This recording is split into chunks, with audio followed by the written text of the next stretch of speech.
السلام عليكم ورحمة الله وبركاته. اللهم صل وسلم وبارك على سيدنا محمد وعلى آله وصحبه أجمعين. النهاردة جالكم فيديو جديد وروتين جديد. هتقولوا بقى يعني قايمين من النوم على الطبخ؟ لا، احنا قايمين من النوم نعمل شوية شعرية كده، بساط بشوية زيت، خفاف ولا سمنة ولا أي حاجة. فاكرين الأكلات بتاعت أمهاتنا الحلوة دي؟ يعني ما عادتش موجودة. يعني كانت تقوم الصبح مثلا تحمر لنا شوية شعرية، تحط عليهم مية كده ويستووا، واللي ياكل يحط عليها مثلا لبن، ياكل يحط عليها شوية سكر كده. فاكرين الأكلة الحلوة دي؟ فأنا افتكرت النهاردة بقى وقمت عملت لولادي شوية شعرية سخنين كده يدفوهم، يفطروا بيهم. ما اخدتش ثواني والله، ما يعني مش زي مثلا يعني لو حضرت لهم جبنه وقالت لهم بطاطس وحاجات من كده. ومش كل يوم هعمل لهم جبنه وبطاطس وحاجات. ممكن تغيري زي ما عملنا النهارده كده، تعملي شويه شعريه. بصوا بقى، انا دخلت الاوضه بتاعتهم، بقيت هين عليا اصوت واقول تعالوا الحقوني. آه، ايام امتحانات والاوضه، بصوا يعني انا ما بقولهمش اعملوا حاجه، يعني ما بقولهمش رتبوا او كده. بسيبهم مثلا يذاكروا كده وانا اللي بعمل كل حاجه. فدخلت الاوضه لقيتها بالوضع اللي انا شايفاه ده. كنت عايزه مثلا، كنت يعني هروح فين؟ هرجع تاني؟ بس يعني قررت بقى ان انا لازم انضفها لهم. انا لما بقول لهم مثلا لموا ونضفوا اوضتكم وكده، بصراحه بيعملوا. بس انا ما يعني سايباهم. قلت ايه، لا سيبيهم مثلا يذاكروا كده ايام امتحانات، فسيبيهم ما تشغليهمش بحاجه. بس انا بقى لما دخلتها ايه، يعني وقفت لثواني كده، طب انا ابدا منين طيب؟ يعني ايه ده؟ ايه كميه اللبس اللي على الشماعه ده؟ إيه كميه الكتب اللي على الارض؟ الدولاب، بصوا، يعني اللي جاب هدوم مش هين عليه يقفل الدولاب. فقررت ان انا النهارده بقى ايه، طلعت طلعت الاول الفرش بتاعهم بره كده. هو ما كانش فيه شمس اصلا، بس انا بصوا حبيت ان الهوا يشم الهوا كده، بتبقى ريحته كويسه. ما فيش شمس، ما فيش شمس، بس مش مشكله. اول حاجه بقى يعني عدلت الدولاب، الحاجات اللي كانت مش متظبطه مكان ما بياخدوا وبيشيلوا كده. فكان في حاجات شويه يعني بساط، مش كل الدولاب طبعا، لا يعني مش كل الدولاب، بس في كمان شويه حاجات، يعني حاجات بسيطه كده ما كانتش مترتبة، بس مش اكتر. رتبتها ومسحت الدولاب كده مسحة كويسة. بصوا الجو عندنا، الجو برد قوي. يعني بصوا الستارة، جو برد كده. احنا يعني عشان على اطراف القاهرة، يعني من القاهرة، في نص القاهرة، يعني وانت رايحة كده على الإسماعيلية، فالجو بيبقى برد جدا في بالليل. هو يعني كويس كويس بالنهار، بس برد بالليل. وما عندناش يعني مطر كتير، عارفين اللي هو كأننا مش من مصر. يعني في اماكن بيبقى عليها فيها مطر كتير. احنا لا، ممكن المطر مثلا يجي لنا مرتين في السنة، بس لما يجي بيجي بقوة بقى. بصوا هنا بقى، شفت الوضع بتاع الشماعة؟ لا، في ايه يا جماعة؟ ايه كمية يعني انا مش عارفة دول اوديهم اغسلهم ولا دول اعمل فيهم ايه. انا بصراحة مش عارفة. فبدأت بقى يعني يعني افتكر مثلا الجواكت ماشي، يعني مش بيتغسلوا باستمرار. يعني مثلا الجاكيت، بيروح بيه مثلا، لو درس بالليل او كده ويجي يعلقوا على الشماعة، ماشي. فما اخدتش الجواكت، بس اخدت مثلا الترنجات. اصلا في العموم هو مثلا يروحوا الدرس، يكون لابس ترنج مثلا، يجي من الدرس، ياخد تاني ترنج من الدولاب، وكأن اللي هو مثلا خلعه وراح وراح الدرس وكده، كأنه هو مش موجود، يعني جاب واحد جديد. وده اللي عامل في الشماعة كده. يعني ما عندهمش ثقافة ان انا ممكن اخلع الترنج مثلا، واروح الدرس اجي البسه تاني. لا، انا اجي اخد من الدولاب عادي جدا يعني. وده اللي عمل كومة الهدوم دي. فالأوضة فيها كومة هدوم، كومة كتب، كومة كل حاجة، كومة أقلام، حاجات كده. يعني مفيش تنظيم خالص. خدت بقى اللبس اللي أنا يعني اللي هو محتاج يتغسل، لا ده محتاج يتغسل، فأخدته. وبعدين علقت لهم بقى الجواكت والحاجات التانية، اللي هو مثلا جاكيت أو بلوفر أو كده خرج بيه مرة واحدة، فعلقته. وديت دول بقى يعني كل ده على الغسالة. افرزهم بقى الاول كده واحطهم في الغساله، اشوف ايه مع ايه وايه ضد ايه. يعني حاسه ان يعني بعد ما رتبت الهدوم وبعد ما هرتب الكتب، يعني عندي احساس ان شاء الله ان شاء الله الاوضه دي هتبقى حاجه تانية يعني. خلاص كده خلصت اللبس وخلصت الهدوم. هبدأ بقى ايه، ارتب لهم الكتب دي.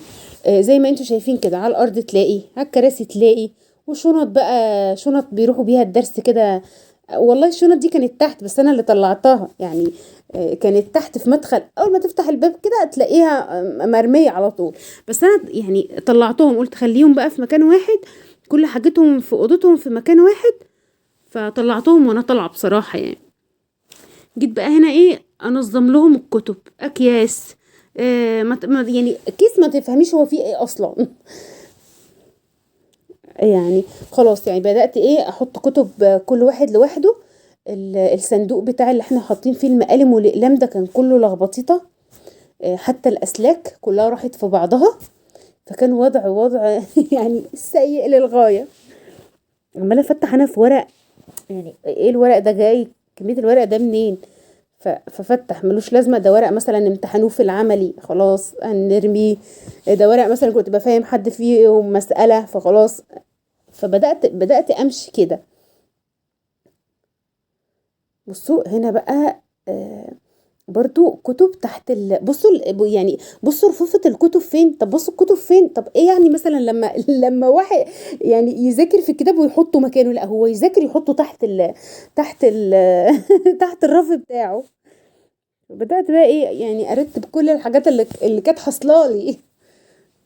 بس الحمد لله يعني، رغم ما يعني اقول لكم، رغم ما نلاقي التعب والمشقة وعدم الترتيب ونتأفف من ان العيل ما بيحطش الحاجة في مكانها، بس نرجع ونقول الحمد لله، الحمد لله ان هم يعني يحسوهم في البيت. تخيلي مثلا، يعني ربنا يدي لكل اللي عايز يا رب، ويخلي الكل اللي عنده. تخيلي مثلا بيت من غير ولاد، بتبقى الست يعني تقول يا رب ولو طفل. فالحمد لله يعني لما يبقى عندنا أطفال ومالين بيوتنا يعني بأصواتهم وضحكهم وعياطهم، فنقول الحمد لله، الحمد لله دي نعمة. كتير كتير من الناس يعني بيتمناها. فما نبقاش متضايقين ونتأفف، هي دي سنة الحياة. يعني سنة الحياة، طفل يكركب وطفل يبوظ واحنا نعدل وراه. وربنا يدي لكل اللي ما عندوش يا رب، وكل اللي عايز طفل ربنا يديله. اللهم امين. فما نتأففش من المناظر اللي احنا شايفينها، هي مناظر صعبة بس هنعمل ايه يعني، دي سنة الحياة.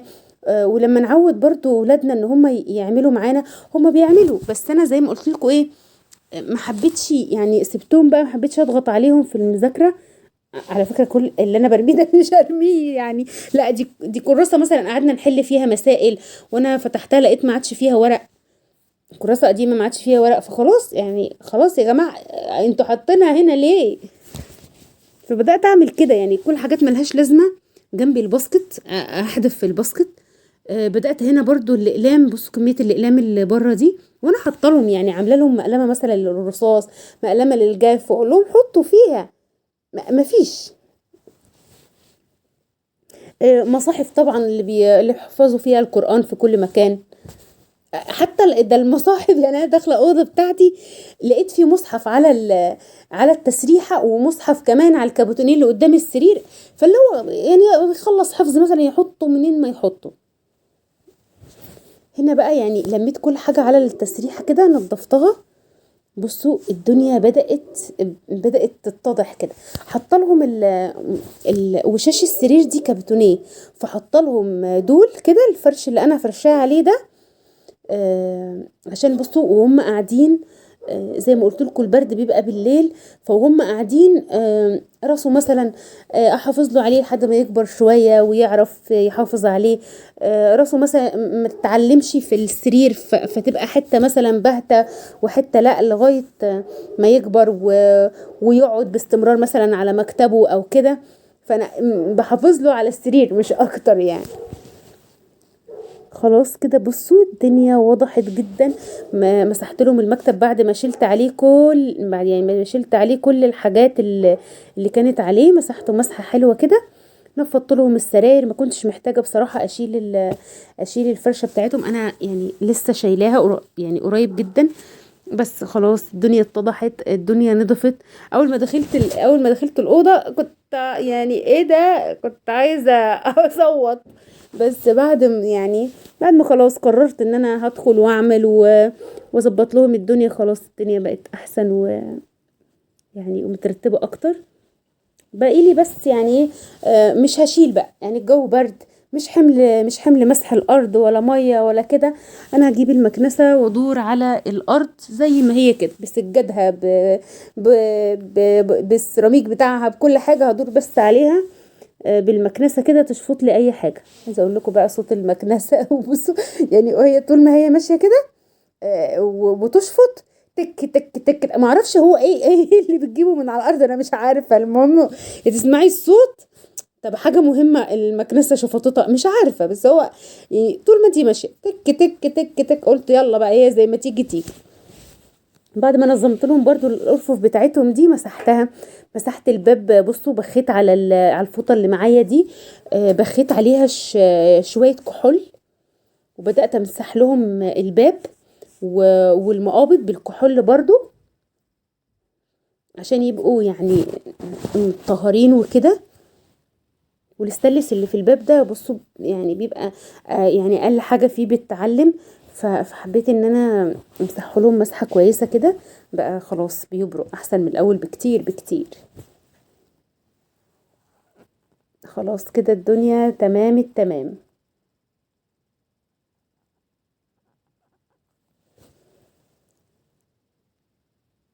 ربنا يخليهم ويكركبوا، بس نعلمهم النظام يعني. يكركبوا بس ماشي على قد ما يقدروا يعملوا، وعلى قد ما احنا كمان نقدر نعمل وراهم. بس خلاص الدنيا نضفت والدنيا اتضحت. بس خلاص كده تمام. بصوا ال الأكرة والباب بقى بشوية الكحول زي ما قلتلك كده، هيبقوا معاكي بيلمعوا جدا. وغير بقى اللمعان، غير يعني هتحافظي على صحة ولادك. بس خلاص ما عادش حاجة، لا كتب ولا هدوم ولا أقلام ولا كراسات ولا أي حاجة. اجيب بقى المكنسة وامشيها بس على الأرض وعلى السجاد بس، وخلاص كده ويبقى الأوضة نضفت وتمام التمام. شفتوا الدنيا سهلة ازاي لما تبدأي كده؟ فخلاص يعني هتلاقيها سهلة معاكي. كمان ايه يعني قررت بقى يعني مكنسة ومقشة مع بعض، لا خلي المقشة. انا يعني هدور على كل حاجة بالمكنسة بس. وكمان حتى هجيب اللي تحت السراير وكل حاجة بالمكنسة، كله يعني هجيب كل حاجة بالمكنسة.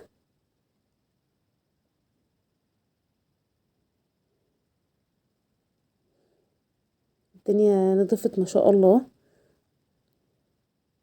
بس كده خلاص تمام قوي كده.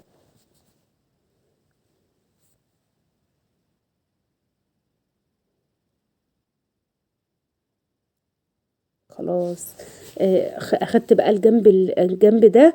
هروح برضو فيه كمان سجادة كده برضو في الناحية التانية، برضو هعملها زي ما عملت ده بالظبط بالظبط كده.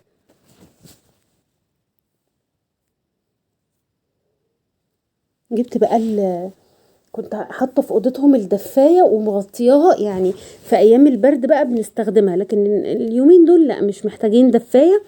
فقلت بقى ايه بالمره امسحها، لانها فيها زوايا داخله جوه كده فبيتراكم عليها التراب. وانا كمان يعني حاطه لها اللي هي الغطا اللي انتوا كنتوا شايفينه ده، فحميها كتير جدا من التراب. بس برضو ايه من وقت للتاني يعني بحب امسحها انضفها، تبقى دايما نظيفه معلهاش تراب. فجبتها برضو. خلاص كده خلصنا الأوضة، رجعت نظيفة وزي الفل ويعني وبمجهود أقل، يعني مش كتير قوي. ما تنسوش بقى فيديو النهاردة خلص، ما تنسوش تحطوا لايك وسبسكرايب، تشتركوا في القناة عشان كل الفيديوهات اللي أنا بعملها توصلك.